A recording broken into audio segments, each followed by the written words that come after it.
오늘도 함께 영상을 통해 예배하는 모든 분들에게 하나님의 은혜가 넘치시기를 기도합니다. 많은 사람들, 아마도 모든 사람들이겠죠. 그들에게 있는 연약함 중에 하나가 무엇인가? 그것은 바로 어떤 것을 의지하고자 하는 그런 마음이 있다는 것일 겁니다.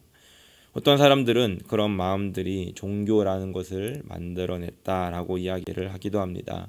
그런데 눈에 보이는 무엇인가를 숭배의 대상으로 삼으며 그것이 나를 지켜줄 것이다 라고 하는 이런 신앙심으로 발견하게 되었는데, 사람들은 아주 오래전부터 그것들을 이렇게 표현해냈습니다. 해나 달이나 별과 같은 그런 천체들을, 우리가 범접할 수 없는 그런 천체들을 우리가 신이다라고 하며 섬기기도 했고, 어떤 큰 산이나 바위나 강이나 오래된 나무들, 그런 자연 속에서도 뭔가 신비해 보이는 것들을 발견하면 그것을 신으로 섬기기도 했습니다. 우리나라도 오래된 나무에 천을 칭칭 감고 그것을 선앙당이라고 부르면서 마을에 신이 살고 있다라고 믿기도 했습니다. 사람들은 여기서 그치지 않고 신을 손으로 만들기 시작했습니다. 나무나 돌을 깎아 만들기도 하고, 때로는 산의 절벽을 깎아 만들기도 하면서 그런 신들을 만들어 냈습니다. 요즘 신들은 어떻게 만들어지는가? 공장에서 만들어지는 것 같습니다. 우리가 사는 시드니에서도 쉽게 볼 수 있는 것들이 있는데, 중국 마트에 가면 한 구석지에 관우상이 있습니다. 그곳에다가 이제 향을 피우고 과일들을 갖다 놓는 것들을 보게 되고요. 또 뭐 인도 마트나 식당을 가면 코끼리상을 갖다 놓기도 합니다. 그리고 어떤 아시안 마트나 식당을 가면 또 볼 수 있는 것이 고양이가 이렇게 손을 흔드는 그런 모양을 보게 되는데, 그것은 마네키 네코라고 하는 복을 가져다 준다라고 믿는 일본의 신입니다.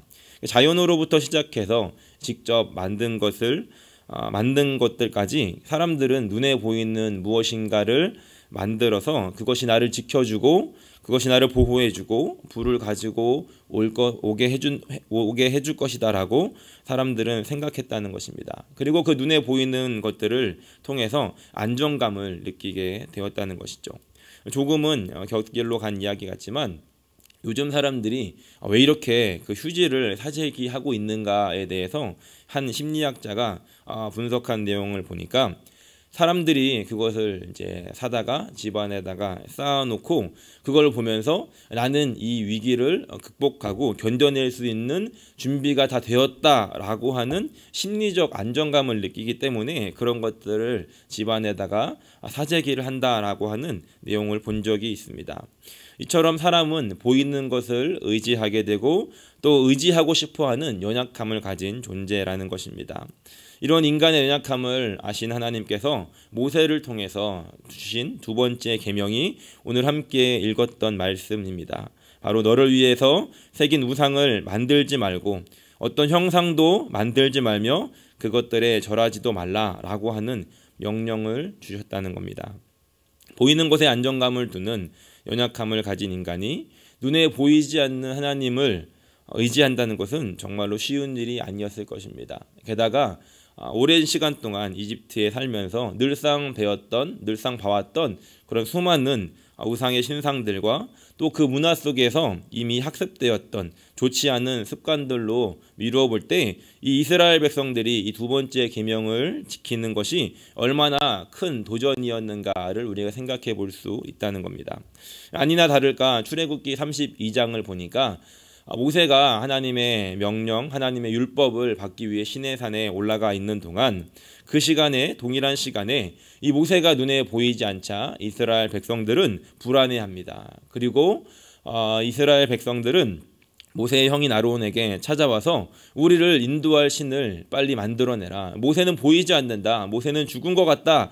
라고 하며 협박을 하게 됩니다. 그러자 모세의 형이었던 이 아론도 여전히 역시 그 애굽의 환경에서 자랐기 때문에 아론이 생각할 수 있었던 것은 무엇이었냐면, 백성들에게 금고리를 가지고 오게 한 다음에 그것을 녹여서 금송아지를 만들어내는 그런 방법밖에 생각할 수 없었다는 겁니다.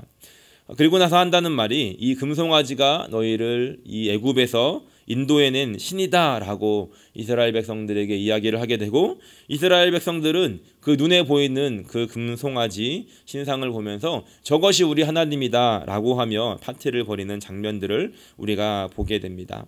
하나님께서 이 두 번째 계명을 통해서 엄중하게 경고하시는 것은 하나님을 눈에 보이는 어떠한 형상으로 만들지 말라는 말씀입니다. 첫 번째 계명과 비슷해 보이지만 이 첫 번째 계명이 하나님과 나의 관계에 대해서 강조하는 것이었다라고 한다면, 두 번째 강조하고 있는 이 계명의 중심은 하나님을 형상으로 만들어내는 것을 금지하는 이 삶의 방식에 대한 강조라는 것의 차이가 있다는 겁니다. 그렇다면 하나님께서는 왜 하나님을 형상으로 만드는 것에 이렇게 금지시키시고 이것에 대해서 엄중하게 말씀하셨을까? 오늘 우리는 두 가지를 간단히 생각해 보려고 합니다. 첫 번째는 하나님은 형상에 갇히거나 누군가의 소유가 되시는 분이 아니시기 때문이라는 겁니다. 모든 것이 하나님의 피조물입니다. 하나님의 손으로, 하나님 말씀으로 만들어진 그 피조물인데 어느 바다인들 하나님의 그 크심을 다 담아낼 수 있겠으며 어느 사람의 작품인들 그 하나님을 다 표현해낼 수 있겠습니까? 하나님 입장에서는 기분 나쁘실 수 있을 거라고 생각합니다. 그런데 더 심각한 것은 사람들은 그 신을 만들어내는 이유가 그 신을 소유하고자 하는 그런 마음으로 만들어낸다는 겁니다. 사람이 신을 소유하고자 신을 만들어내고 그 신을 자신의 신으로 자신의 신으로 생각하면서 그것을 의지하고 있는 이런 어리석음을 반복하고 있다는 겁니다. 사람에 의해서 만들어진 그런 신상들, 그런 우상들은 개인이든 아니면 단체이든 나라이든 간에 그들의 소유가 되는 것인데 하나님은 그 어느 누구의 소유도 될 수 없으시다는 겁니다. 이러한 모습은 곧 하나님을 자기가 원하는 대로 자기의 구미에 맞게 만들어 놓고 더 나아가서 하나님을 조종하려고 하는 그런 인간의 악한 본성이 드러나는 행동이라는 겁니다. 하나님을 소유하고자 하나님을 형상 안에 가두려고 하는 것은 하나님께서 원하시는 일이 아니었다는 겁니다.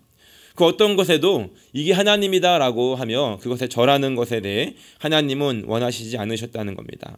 내 만족과 나의 안정감을 위해서 눈에 보이는 무엇인가를 만들어 놓고 이것이 하나님이다라고 하는 것을 하나님은 철저하게 금지시키셨다는 겁니다. 오늘 이 아침에 이 말씀을 기억하면서 우리의 마음을 돌아보실 때 혹시 내가 하나님을 내 안에 어떠한 모습으로 만들어 놓고 내가 그 하나님을 조정하려고 하는 그런 마음은 없었는지, 눈에 보이지 않는 하나님보다 눈에 보이는 손에 잡히는 무엇인가를 의지하면서 그것을 따라 살고자 하는 그런 마음은 나에게 없었는지를 돌아보는 아침이 되기를 소원합니다. 두 번째로 하나님을 형성하는 것에 대해서 하나님이 금지시키셨던 더 근본적인 이유를 생각해 볼 수 있습니다. 모세가 지금 십계명을 받고 있는 이 시대, 고대 근동 지역에서 살고 있었던 사람들의 생각들, 그러니까 신에 대한 개념은 무엇이었냐면 마을마다 그 마을을 지키는 신이 있습니다. 그리고 그 신들 중에 가장 센 신이 그 나라의 신이 되는 겁니다.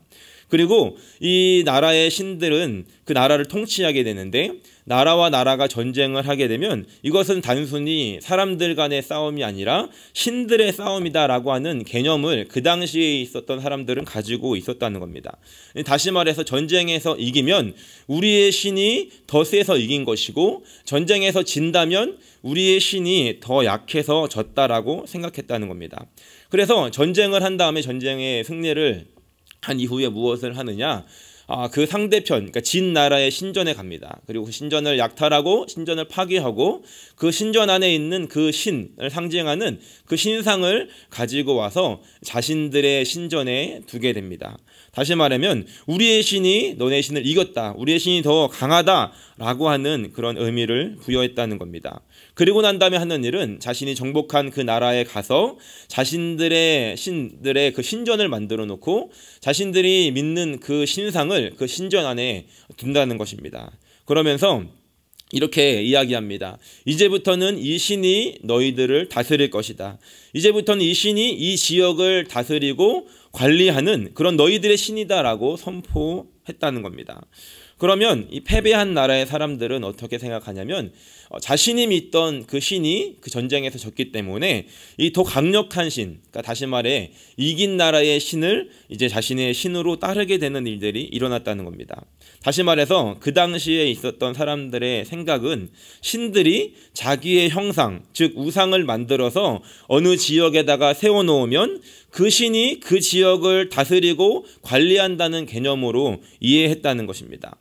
아까 말씀드렸다시피 오랜 시간 동안 애굽에서 종살이를 하고 그 문화 안에 있었던 이스라엘 사람들도 동일하게 이런 개념을 가지고 있었다는 겁니다. 그런데 하나님께서는 하나님의 형상으로 우상을 만드는 것을 금지하신 대신 무엇을 하셨는가? 창세기 1장 26절에 이렇게 기록합니다. 하나님이 이르시되 우리의 형상을 따라 우리의 모양대로 우리가 사람을 만들고 그들로 바다의 물고기와 하늘의 새와 가축과 온 땅과 땅에 기는 모든 것들을 다스리게 하자 하시고 라고 기록합니다. 하나님께서 자신의 형상을 우상으로 만드시지 않고 하나님의 그 형상대로 사람을 지으셨다는 겁니다. 엄청난 일이지 않습니까? 그리고 하나님께서 만드시고 보시기에 좋았더라라고 하셨던 그 세상을 하나님의 형상대로 만들어진 그 사람과 함께 다스리시기를 원하셨다는 겁니다. 이것 또한 엄청난 일이라는 겁니다. 이것이 바로 태초에 하나님께서 세상을 창조하셨던 그리고 사람을 만드실 때 계획하셨던 그 하나님의 플랜이었다는 겁니다.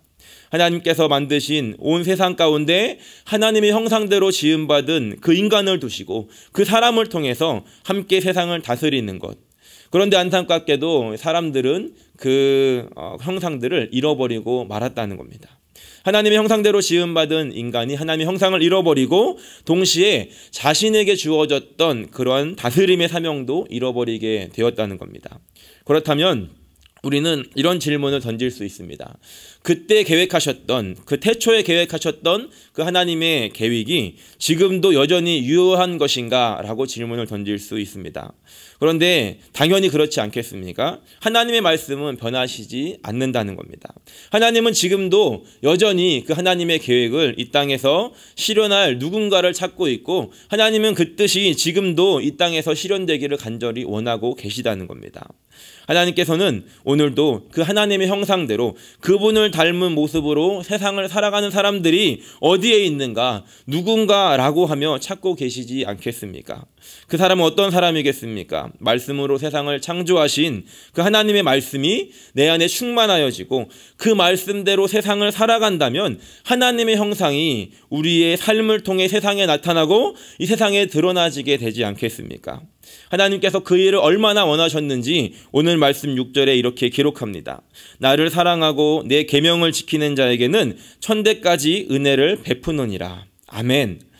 오늘 말씀을 정리합니다. 오늘 함께 나누었던 10계명의 두 번째 계명, 이 말씀을 통해서 우리가 다시 한번 생각하기 원하는 것은 하나님은 눈에 보이는 것을 의지하는 것이 아니라 하나님을 온전히 신뢰하시기를 원하셨고 또 눈에 보이는 형상 대신에 나를 하나님의 형상으로 만드시고 함께 세상을 다스리시기 원하셨던 그 하나님의 마음을 깨달아서 하나님, 오늘 나에게 그 하나님의 형상이 회복되어지게 하시고 내가 있는 그 자리가 집이든 아니면 일터이든 그 어느 곳에서라도 하나님의 형상을 나타낼 수 있는 삶을 살기 원한다라고 함께 기도하면서 그곳에 하나님의 다스리심이 임하게 되는 통로로 사용되어지게 해주십시오라고 간절히 기도하며 나아갈 수 있는 시드니 손복음교회 성도님들이 되시기를 예수님의 이름으로 간절히 축원합니다.